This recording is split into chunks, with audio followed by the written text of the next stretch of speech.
ওরে বাবা, ওটা তুই বের করলি কেন আচার্যি?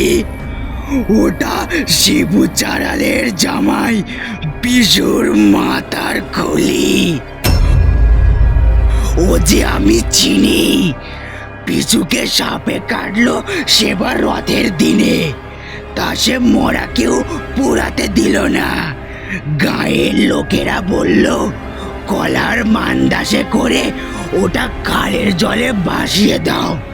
সেই মরা বাবু মায়ের কালে বেশে ঠেকলো গিয়ে হরার ডাঙার চটানে। শেয়াল কুকুরে ছেঁড়াছেড়ি করলো। মাথাটা নিয়ে তুই প্রেত পুজো করে পচালি। তারপর তোর চেলারা ওটা পরিষ্কার করে তোকে কারণ খেতে দিল। ওটা তোর ঝুলিতে রেখে দে আচার্যি, তোর পায়ে পড়ি।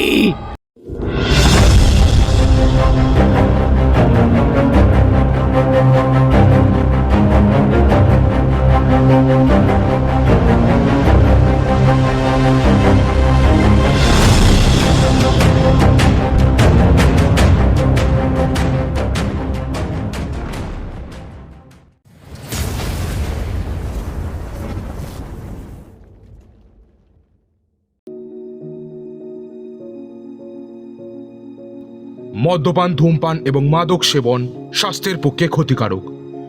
আমাদের আজকের এই গল্পে বর্ণিত সমস্ত চরিত্র এবং ঘটনাবলী সম্পূর্ণরূপে কাল্পনিক। ইহার সাথে বাস্তবের কোনো অস্তিত্বই নেই। বাংলা এবং বিশ্ব সাহিত্য সমাজের যুগ থেকে নিষ্কাশিত কিছু রহস্য ও রোমাঞ্চকর কাহিনী দিয়ে সাজানো আমাদের এই বিশেষ নিবেদন দ্য নাইট অফ থ্রিলস। নমস্কার, আমি স্বপন এবং আমি রাজদীপ। চলুন চলে যাই একটু টাইম ট্রাভেলে। ঠিক 1 বছর আগে আমাদের চ্যানেলের পথ চলা শুরু হয়েছিল স্বর্গীয় ষষ্ঠীপদ চট্টোপাধ্যায় লেখার একটি গল্পের হাত ধরে। আর ঠিক 1 বছর পর আপনাদের সহযোগিতায় আমরা আবারও ষষ্ঠীপদ চট্টোপাধ্যায়ের লেখা আরও একটি রোমাঞ্চকর গল্প আপনাদের সামনে উপস্থাপন করতে চলেছি। আমরা আশা করব আমাদের গল্পটি আপনারা মনোযোগ সহকারে শুনবেন এবং আমাদের পরিবারের সদস্য হয়ে আমাদের পাশে থাকবেন। তো শুরু হচ্ছে আজকের আমাদের গল্প, ষষ্ঠীপদ চট্টোপাধ্যায়ের লেখা লক্ষ্মী আচার্যির ভয়।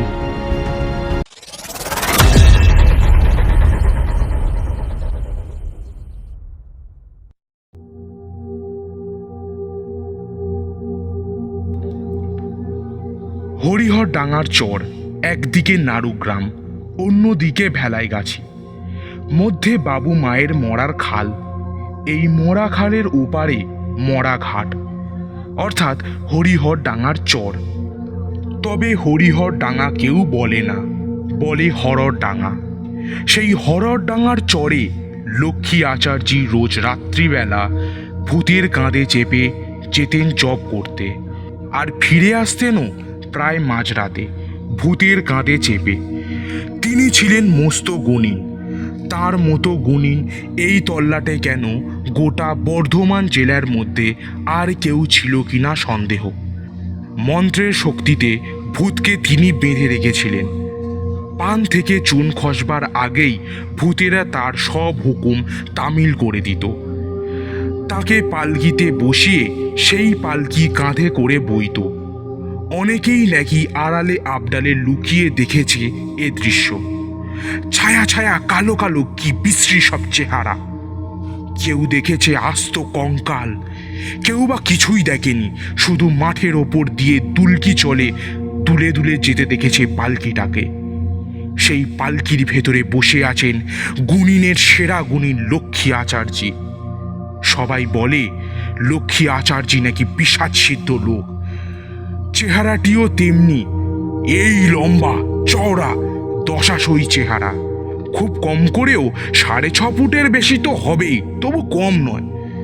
ঘন কালো গায়ের রং, পরনে লাল চেলি, রক্ত বস্ত্র, গলায় রুদ্রাক্ষের মালা, চাঁড়ালের হার, শকুনের হার, ধনেশ পাখির হাড়ের মালা, নানা রকমের লাল নীল পুঁথি, গাছের শিকড় আর কড়ির মালা, কত রকমের দুষ্প্রাপ্য তবলুকি।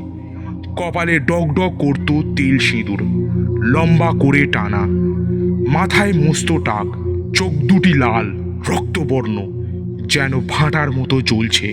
আর চোখ উঠলে যেমন লাল দেখায় তার চেয়েও লাল। সব তেজের যেন এই চোখের মধ্যেই প্রকাশ।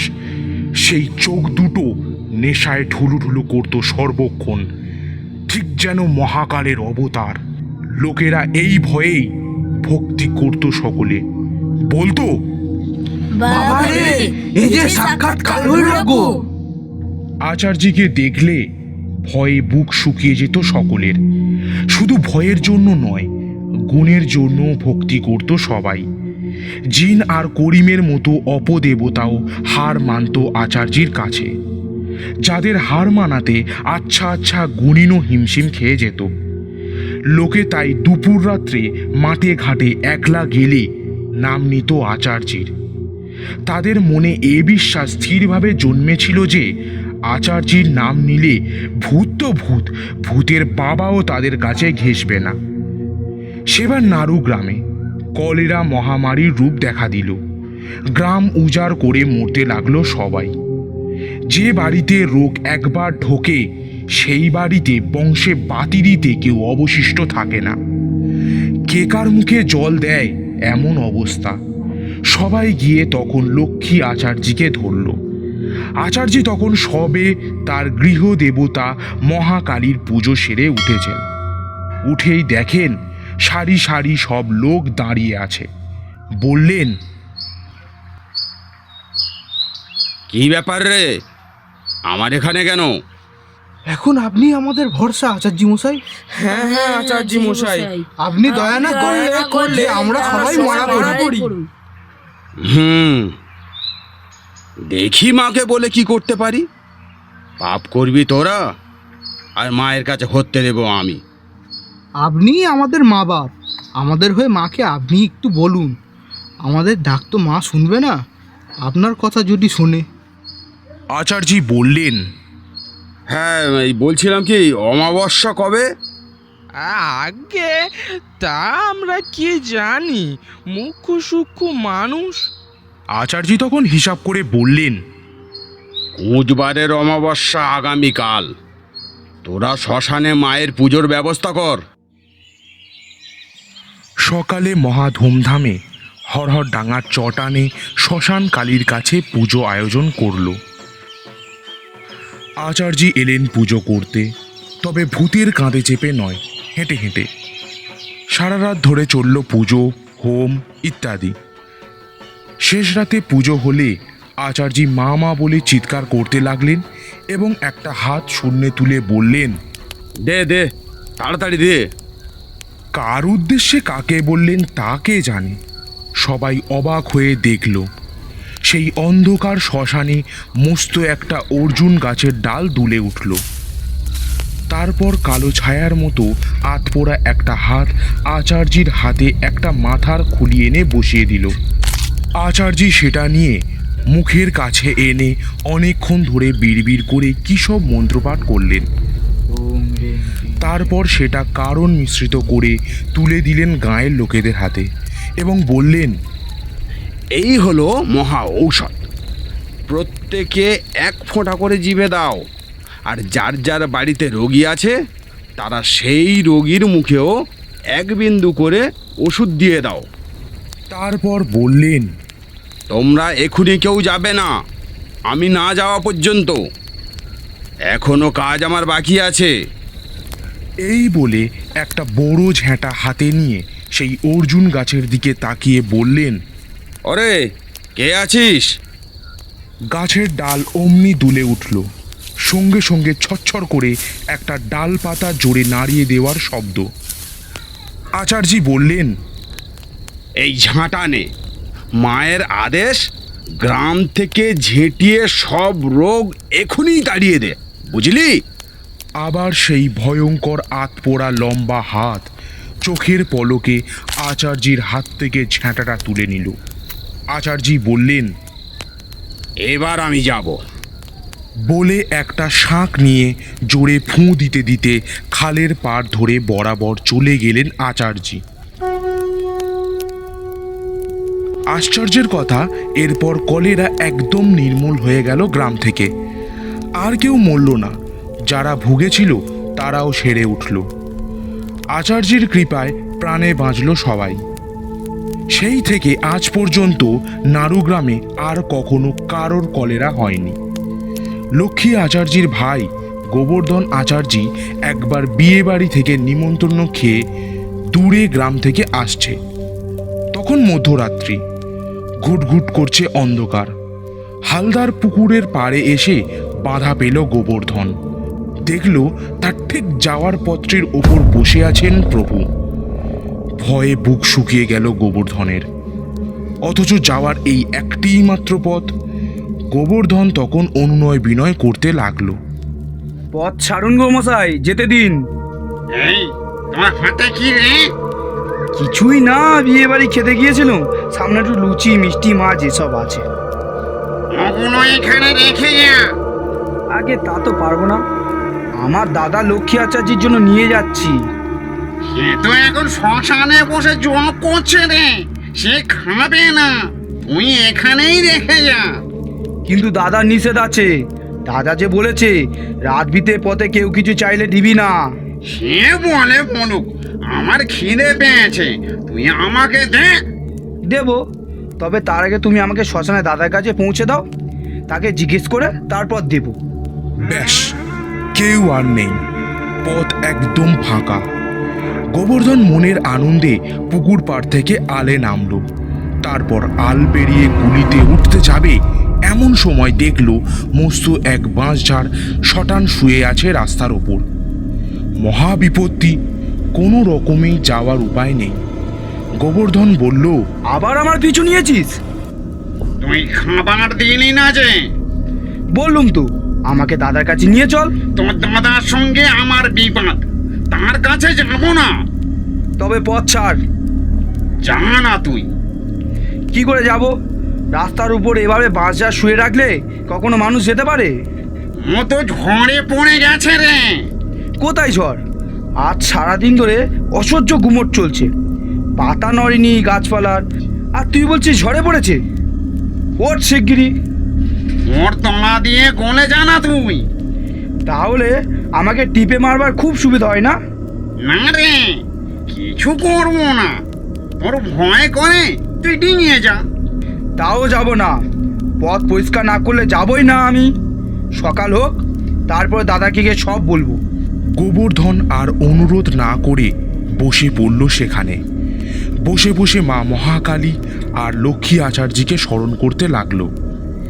এমন সময় হঠাৎ গোবর্ধন দেখতে পেল হরহর ডাঙার দিক থেকে দুটো কঙ্কাল লম্বা লম্বা পা ফেলে এগিয়ে আসছে। ভয়ে থরথর করে কাঁপতে লাগলো গোবর্ধন। মনে হলো এখনই হার্টফেল করবে বুঝি। কঙ্কাল দুটো এসে বলল, ভয় নেই, আমাদের আচার্যি পাঠিয়েছে। বড্ড সাহস না তোর? আচার্যি আজ 12টা বাজাবে তোর, শিগগিরই গাছ তোল, তারপর আমরাও মজা দেখাচ্ছি তোকে। সশব্দে সেই লম্বা লম্বা বাঁশঝাড়গুলো খাড়া হয়ে গেল। তখন গোবর্ধন আর কোনো দিকে না তাকিয়ে সোজা দৌড় দিল ঘরের দিকে। পিছনে তখন বাঁশঝাড়ের ভেতরে 3টে ভূতের ভয়ানক ধস্তাধস্তি। তার সঙ্গে শব্দ কানে এলো। অলাদপুরের একটা লোককে ভূতে ধরল এইবার।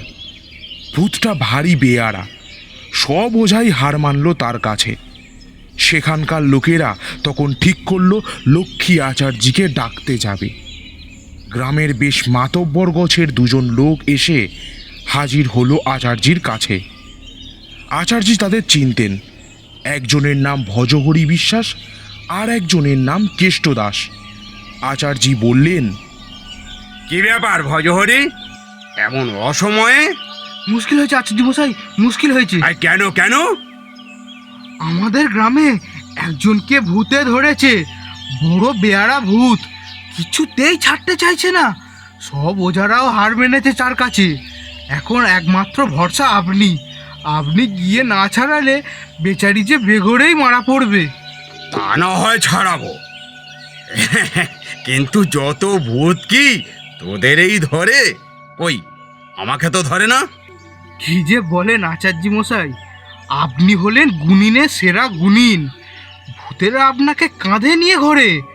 আপনার আজ্ঞাবহ, আমাদের ভাগ্য যে আপনার মতো লোককে আমরা বিপদে পাই। এই চল চল, দেখে কি রকম ভূতে ধরেছে তোদের লোককে। খুব তালে এসে পড়েছিস, না হলে আর একটু পরেই আমি বেরিয়ে যেতাম। আচার্যি চললেন আলাদপুরে। আলাদপুরে পৌঁছানো মাত্রই গাঁয়ের উৎসাহী লোকেরা সবাই চলল আচার্যির পিছু পিছু। গুণিনের সেরা গুণিন এসেছে, তার ভূত ছাড়ানো দেখতে হবে বই কি। খবর পেয়ে আশেপাশের গ্রাম থেকেও বহু লোক ছুটল। আচার্যির ডাক পড়েছে যখন, ব্যাপারটা নিশ্চয়ই সাংঘাতিক। আচার্যি রোগী দেখলেন, রোগীর চোখ মুখের ভাব দেখে বললেন, এই হু বলাটাই আচার্যির বৈশিষ্ট্য। কখনো কোনো জটিলতা দেখলে হুঁ, তাহলেই লোকেরা বুঝে নেবে অবস্থা গুরুতর। হুঁ বলে আচার্যি বললেন, দাও দুটো শস্যের চোঁয়া আর গুটি কত প্যাকাটি দাও। রোগীর বাড়ির লোকেরা সঙ্গে সঙ্গে সর্ষে চুইয়ে প্যাকাটি ভেঙে আচার্যিকে এনে দিল। আচার্যি ভৈরবের মতো দাঁড়িয়ে মন্ত্র বলে সেই সর্ষে চোঁয়া ছুঁড়ে দিলেন রোগীর গায়ে। আর যাই কোথা, রোগী তখন ওরে বাবা রে, মরে গেলাম রে। তারপর প্যাকাটির মাথায় আগুন ধরিয়ে সেই আগুন নিভিয়ে পিছনের ফুটোয় ফুঁ দিয়ে রোগীর মুখে ধোঁয়া দিলেন আচার্যি। রোগী তো কাটা ছাগলের মতো ধরভর করতে লাগলো তখন। ওরে, তোর দুটি পায়ে পড়ি, আমায় অমন করিসনি রে। আমি এক্ষুনি ওকে ছেড়ে চলে যাচ্ছি। তা তো যাবি রে বেটা, কিন্তু ধরেছিলি কেন? আর কোনো কথা নেই, ভূতে পাওয়া রোগী একদম চুপ, কেবল গোঁ করছে। আচার্যি বললেন, কই রে, কি হলো বল, ওকে ধরেছিলি কেন? ও ও কেন আমার গায়ে মাছ ধোয়ার জল ছুড়ে দিয়েছিল? তুই ছিলিস কোথায়? আমি ওদের ছাঁচ তলাতে দাঁড়িয়েছিলাম। কেন তুই ওদের ছাঁচ তলাতে ছিলিস? ও কি ইচ্ছে করে তোকে দেখে তোর গায়ে ফেলেছে? না, ও আমাকে সরে যেতে বলেনি কেন? বেশ করেছে ফেলেছে। তা তুই যখন দেখলি ও জল ফেলতে আসছে, তখন তুই বা সরে গেলি না কেন? বারে, আমি কি ওকে দেখেছি? ওদের ছাঁচ তলায় দাঁড়িয়ে তুই ওকে দেখতে পেলি না, আর ও তোকে না দেখতে পেয়ে তোর গায়ে জল ফেলেছে বলে তুই ওকে ধরলি। রোগী তখন পেঁচে পড়ে চুপ করে যায়। আচার্যি বললেন, তার মানে ইচ্ছে করে ওকে ধরবি বলেই ওর জল তুই গা পেতে নিয়েছিস? না, তা কেন? আচার্যি গভীর গলায় বললেন, তা কোথায় থাকিস তুই? মজুমদার আর ঈশান কোণে। এই গ্রামের কাছাকাছি আমি থাকি, তুই জানতিস না? জানতুম। তাহলে কেন ধরেছিস বল? তোর গ্রামের লোককে তো ধরিনি আচার্যি। ওরে বেটা, যাক, তুই একে ছাড়বি কিনা বল? ছেড়ে দেব, সত্যি ছেড়ে দেব। ছেড়ে দেব নয়, এক্ষুনি ছাড়। তুই আগে চলে যা, তারপর ছাড়ছি। না, তোকে এখনই ছাড়তে হবে। এক্ষুনি? হ্যাঁ। অবাক কাণ্ড, যে লোক একটু আগেও ধুলোয় শুয়ে ছটফট করছিল, সে আবার সুস্থ হয়ে আচার্যিকে প্রণাম করে উঠে বসল। সকলে জয়ধ্বনি করলেন আচার্যির। বলল, বাবা, এ কি যাতা লোক মনে করো? ভূতে আচার্যির পালকি বয়। কত ভূত জব্দ হলো, এ বেটা তো কোন ছাড়। এ যেন ভেলকি দেখলুম রে ভাই, বলে যে যার কাজে চলে গেল। আচার্যিও নিজের পাওনা গন্ডা বুঝে নিয়ে সন্ধ্যের পর ভূতের কাঁধে চেপে ফিরে এলেন। পরের দিন সকালে আলাদপুরের লোকেরা আবার এসে হাজির। সেই ভজহরি বিশ্বাস কেষ্টদাস আবার এলো, এসে হাত জোড়ো করে বলল, ফের নাম ওই আচার্যি মশাই। আচার্যি তখন দাওয়ায় বসে গঞ্জিকা সেবন করছিলেন। বললেন, কি ব্যাপার হে, আবার কি মনে করে? ব্যাপার সাংঘাতিক আচার্যি মশাই। আপনি চলে আসার পরই ভূতটা আবার এসে ধরেছে রোগীকে। আবার এসেছে? এত বড় স্পর্ধা! ঠিক আছে, আমাকে আসতে দাও ওখানে। রাগে উত্তেজনায় আচার্যি ঠক ঠক করে কাঁপতে লাগলেন। রাগলে তাকে ভয়ঙ্কর দেখায়, আস্ত মানুষটাই যেন পাল্টে যায় অদ্ভুতভাবে। মুখখানি কঠিন হয়ে ওঠে, গালে ভাঁজ পড়ে, কপাল কুঁচকে যায়। দারুণ দেখায়। আচার্যি বললেন, ঠিক আছে, আমি যাচ্ছি। কিন্তু রেগে গেলে কি হবে? তাকে আসতে দেখলেই ভূতটা ছেড়ে পালালো। রোগী আবার সুস্থ হয়ে প্রণাম করলো তাকে এবং বলল, কি হবে আচার্যি মশাই? আরে কিছু হবে না, কোনো ভয় নেই, আমি তো আছি। আচার্যি মশাই চলে গেলেই ভূতটা ভর করে লোকটিকে, আর তাকে আসতে দেখলেই ছেড়ে পালিয়ে যায়। মহা মুশকিল। আচার্যি ভূতের এই ঠ্যাঁটামো দেখে চটে যান, আর যাবেন নাই বা কেন?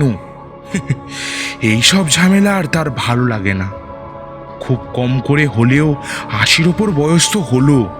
মন্ত্র শক্তিতে ভূতকে তিনি বশ করেছেন, কিন্তু জরা মৃত্যুকে জয় করবেন কি করে? এই বয়সে কি ভূতের সঙ্গে এমন ছেঁচড়ামো করতে ভালো লাগে কারোর? শেষে একদিন রেগে বললেন, ঠিক আছে, আজ একটা হেস্তনেস্ত করবই এর। তারপর রোগীর বাড়ির লোকদেরকে ডেকে বললেন, দেখো, আজ আমি আর যাব না, তবে কাল তোরা কেউ যেন ডাকতে আসিস না আমাকে। আমি রোজ যে সময়ে যাই, কাল তার চেয়ে আগেই আমি যাব।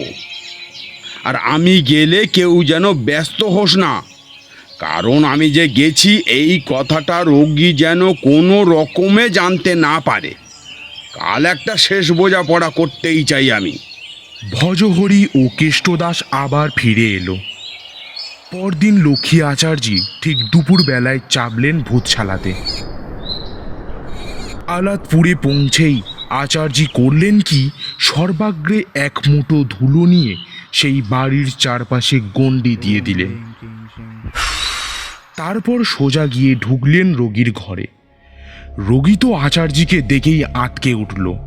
তার পেটের পিলে মাথায় উঠে গিয়েছে তখন। এমন অপ্রত্যাশিতভাবে ধরা পড়ে গিয়ে আঁতকে উঠল সে। কিন্তু সে মাত্র ক্ষণিকের জন্যই, পরক্ষণেই আবার স্বাভাবিক হয়ে গেল। রোগী আবার সুস্থ হয়ে প্রণাম করল আচার্যিকে। অতি কষ্টে চিচি করে বলল, মরে গেলুম আচার্যি মশাই, আর তো পারি না। এই মাত্র আপনাকে দেখে আমাকে ছেড়েছে, আপনি চলে গেলে আবার ধরবে আমায়। চুপ করে বসে থাকো তুমি। ওর যাওয়ার রাস্তা আমি বন্ধ করে এসেছি, এবার এখনই এসে ধরবে ও তোমাকে। আচার্যির কথা শেষ হতে না হতেই চেঁচিয়ে উঠল রোগী। চোখ লাল করে বলল, ধরবো না তো কি করবো শুনি? এত লোকের অল আউট হয়, তোর হয় না? তোর তোর কি এমন পাকা ধানে মই দিয়েছি আমি যে আমাকে টারবার জন্য উঠে পড়ে লেগেছিস? ওকে তুই ছেড়ে দিয়ে আবার কেন ধরেছিস বল? হ্যাঁ, কেন ধরবো না? আমি তো চলেই যাচ্ছিলাম, কেন তুই গন্ডি দিলি? আজ আমি তোর শ্রাদ্ধ করো বলে গণ্ডি দিয়েছি। রোগী নিজের মনে বিড়বিড় করে কি যেন বলল, হয়তোবা গালাগালি করলো আচার্যিকে। আচার্যি রোগীকে বললেন, তুই যে সেদিন বললি আমি ওকে ছেড়ে যাব, তা আবার কেন ধরলি? আর কোনো উত্তর নেই রোগীর মুখে। আচার্যি এইবার তার ঝোলার ভেতর থেকে একটা মরা মাথার খুলি বের করলেন। খুলিটা দেখেই লাফিয়ে উঠল রোগী। ওরে বাবা, ওটা তুই বের করলি কেন আচার্যি? ওটা শিবু চারালের জামাই বিশুর মাথার খুলি। ও যে আমি চিনি, পিছুকে সাপে কাটলো সেবার রথের দিনে, তা সে মরা কেউ পুরাতে দিল না। গায়ের লোকেরা বলল কলার মান্দাসে করে ওটা কালের জলে ভাসিয়ে দাও। সেই মরা বাবু মায়ের কালে বেশে ঠেকলো গিয়ে হরার ডাঙার চটানে। শেয়াল কুকুরে ছেঁড়াছেড়ি করলো। মাথাটা নিয়ে তুই প্রেত পুজো করে পচালি। তারপর তোর চেলারা ওটা পরিষ্কার করে তোকে কারণ খেতে দিল। ওটা তোর ঝুলিতে রেখে দে আচার্যি, তোর পায়ে পড়ি। আচার্যি তখন ঝুলির ভেতর থেকে একটা বোতল বের করলেন। তারপর বললেন, এটা দেখছিস তো? ওতে কি রে আচার্যি? সাতী নক্ষত্রের জল। আচার্যি মরার মাথার খুলিতে সাতী নক্ষত্রের জল ঢেলে অনেকক্ষণ ধরে বিড়বিড় করে কী সব মন্ত্র পড়লেন। তারপর সেই জল ছুঁড়ে মারলেন রোগীর পায়ে। রোগী তখন বাপরে মারি করে উঠল। ওরে বাবা, ওরে আমার ঘাট হয়েছে রে, তোর পায়ে পড়ি আচার্যি, আমার ছেড়ে দে, আর ধরবো না একে। তোকে আজ ঝাঁটা পেটা করেই তাড়াবো আমি। রোগী এবার তেতে উঠল। দেখ আচার্যি, মুখ সামলে কথা বলবি। আমাকে তুই যাতা মনে করিস নে। এককালে আমি মস্ত বড় পণ্ডিত ছিলুম। আজ কর্মদোষে প্রেতজনি পেয়েছি, তাই যা বললি তার কোনো দিনও বলবি না। বেশ করব, বলবো যে সত্যিকারের পণ্ডিত হয় সে কখনো এরকম ছ্যাঁচড়ামো করে না। খবরদার বলছি, আমার সঙ্গে সমীহ করে কথা বলবি। বেশ বলবো। তুই সত্যিই পণ্ডিত কি আকার মুখ্যু তার পরিচয় দে আগে, তারপর বলবো। ঠিক আছে, আমাকে তুই পরীক্ষা কর। আচার্যি একটু সময় নিয়ে কি যেন ভাবলেন, তারপর বললেন, বল দেখি, এই হরধনু কে ভেঙেছিল?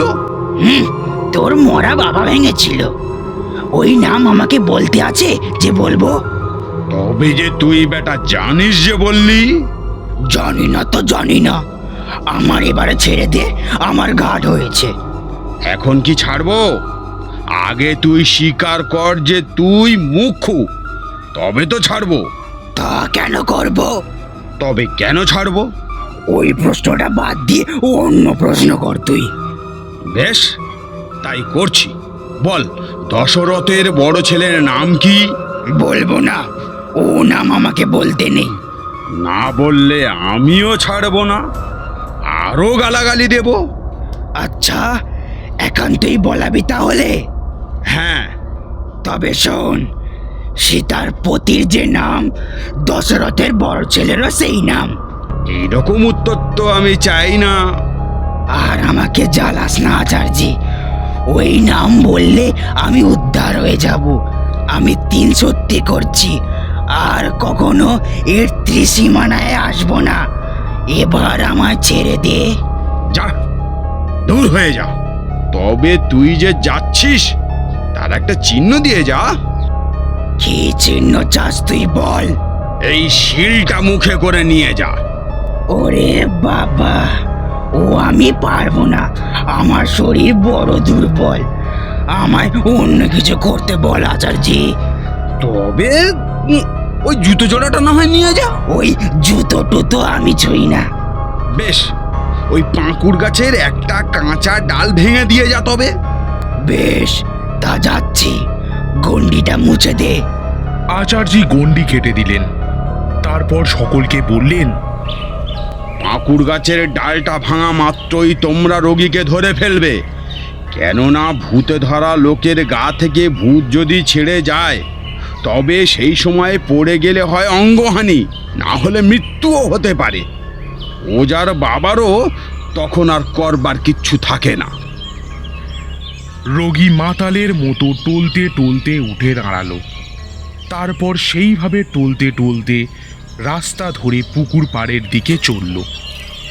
রোগীর সঙ্গে চলল কয়েকজন সদাসর্তক লোক। পাকুড় তলায় যাওয়া মাত্রই বিরাট একটা কাঁচা ডাল সকলের জোড়া জোড়া চোখকে বিস্মিত করে মর্মর শব্দে ভেঙে পড়ল। সেই সঙ্গে হু হু করে হাওয়া বইতে লাগলো। সে কি ভীষণ দমকা হাওয়া, যেন ঝড় উঠল। ধুলো কুটো শূন্যে উঠে ঘুরপাক খেতে লাগলো। সঙ্গে সঙ্গে রোগীর বাড়ির লোকেরা ধরে ফেললো রোগীকে। তারপর সবাই মিলে ধরাধরি করে নিয়ে গেল তাকে। আচার্যি একটা রক্ষা কবচ ঝুলিয়ে দিলেন তার গলায়। আচার্যির কৃপায় সে যাত্রা বেঁচে গেল লোকটি। লক্ষ্মী আচার্যির ধন্য ধন্য পড়ে গেল চারিদিকে। হ্যাঁ, গুণিনের মতো গুণিন বটে, সবার সেরা গুণিন। শুধু এই ঘটনা নয়, আরও বহু ঘটনায় সাফল্য লাভ করেছেন লক্ষ্মী আচার্যি। তবে কেউ প্রশংসা করলেই তিনি ক্ষেপে যেতেন, বলতেন, বেরো শালারা, যা করেছে তা আমার মা ব্রহ্মময়ী করেছে। আমি কি করেছি রে? আমায় তোষামত করতে এসেছিস কেন? মায়ের চেয়ে আমি বড় না। কাজেই আচার্যির কাছে কেউ বড় একটা বিপদে না পড়লে সচরাচর যেত না। আচার্যি গুণী মানুষ তো, দিনরাত নেশায় চুর হয়ে থাকতেন। সন্ধে হলেই ভূতের কাঁধে চেপে যেতেন হরিহর ডাঙায়। সেখানে একদল ভূত এসে জমত, কালো কালো ছায়া ছায়া ভূতেরা। আলোর রেখার মতো কঙ্কালের দল ঝুপঝাপ করে গাছের ডাল থেকে নেমে আসত। শ্মশানের শ থেকে উঠে আসতো কায়াহীন ছায়ারা। আচার্যি গাঁজার কলগেটা এগিয়ে দিয়ে বলতেন, এটা ঠিক করে সেজে দে তো। অমনি একজন সেটা হাত থেকে নিয়ে সাজাতে বসতো। শ থেকে ফুঁ দিয়ে আগুন বের করে ধরাতো। তারপর বলতো, এই নে কা, একটু বেসাদ আমাদেরকেও দিস আচার্যি। আচার্যি একটা টান দিয়ে ভূতেদের হাতে তুলে দিতেন সেই কলকেটা। তারপর সেটা হাতে হাতে ঘুরত। আড়ালে আবডালে লুকিয়ে এ দৃশ্য যারা দেখত, তারা এসে গল্প করত অন্যদের। সকলে অবাক হয়ে যেত শুনে, চোখ দুটো বিস্ময়ে বিস্ফারিত হয়ে উঠত। পেঁচোয় পেয়েছে একটা ছেলেকে, কখনো নীল আবার কখনো লাল হয়ে যাচ্ছে। সবাই বলল, ও ছেলে বাঁচবে না, 4 দিনের ছেলে বাঁচে। খবর গেল আচার্যির কাছে। বললেন, বাঁচবে না মানে?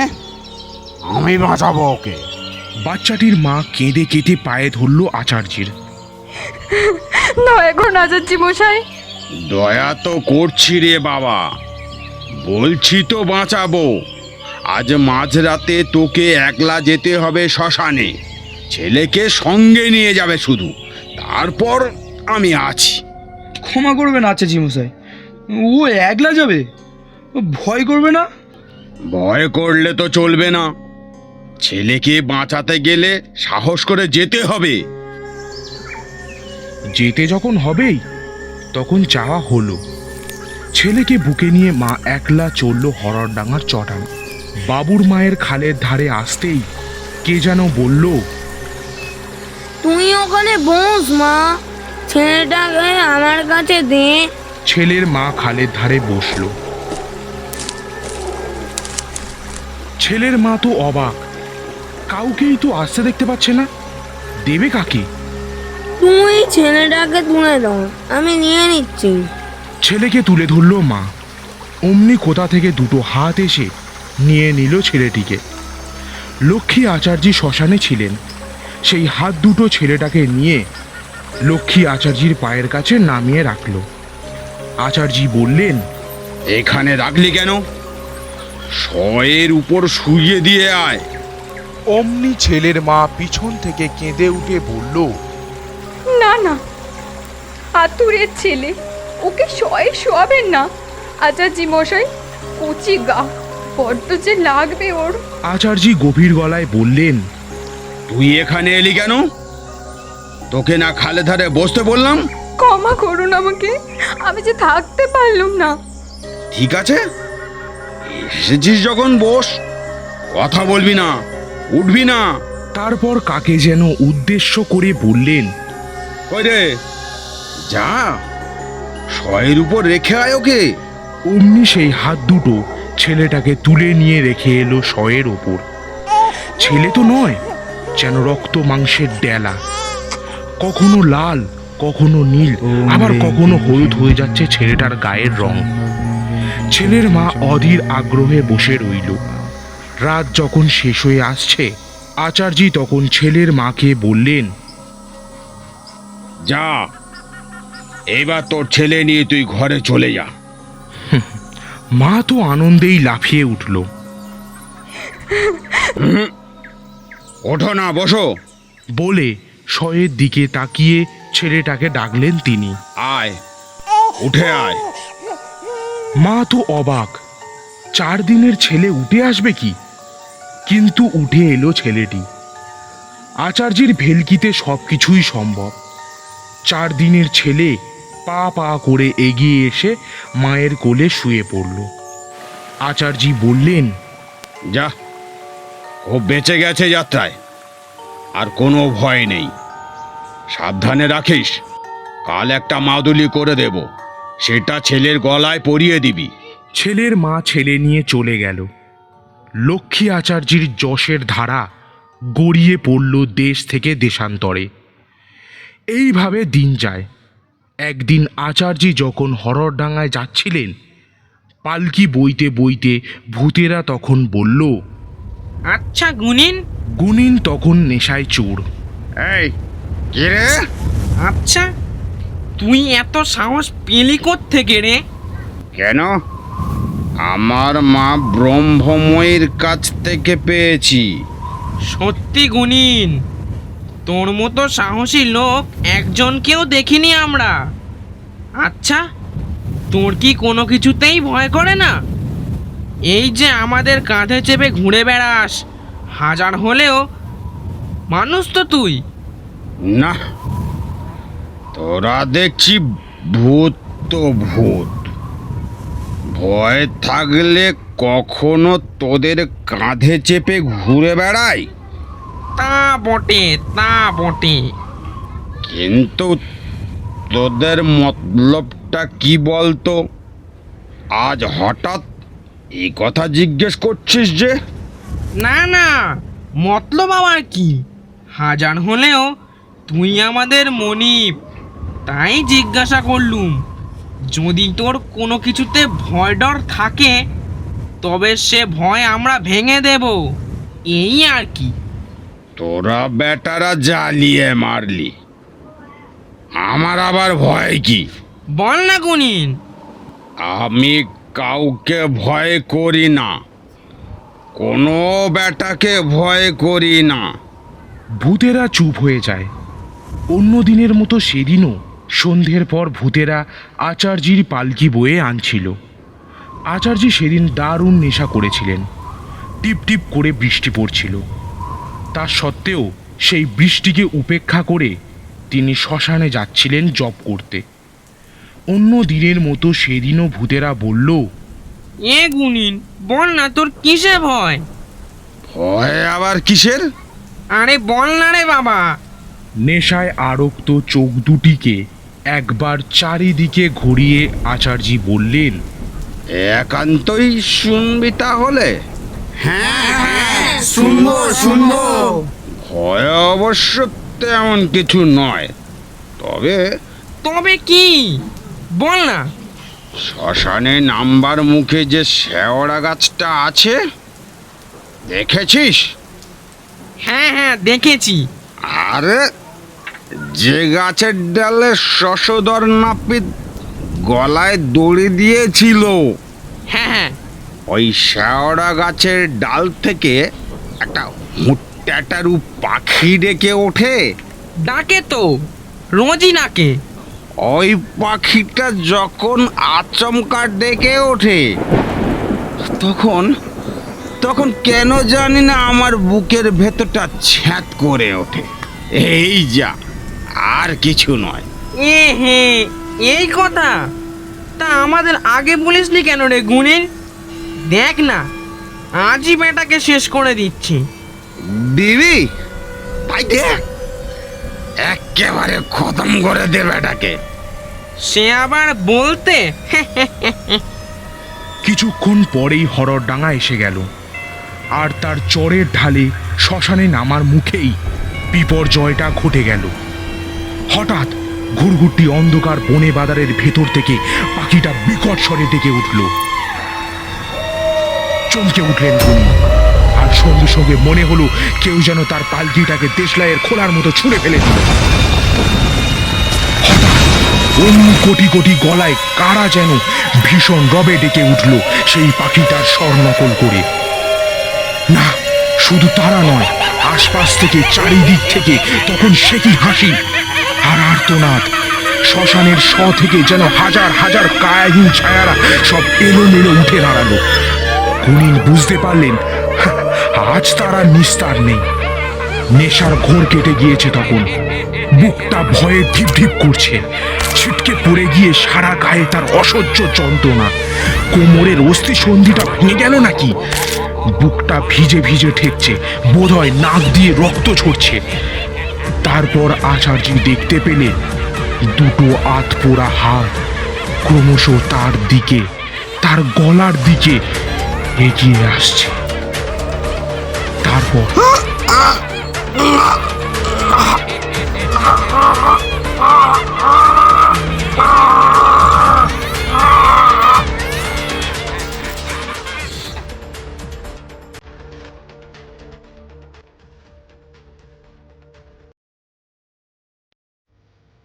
তো শেষ হলো আজকের গল্প লক্ষ্মী আচার্যির ভয়।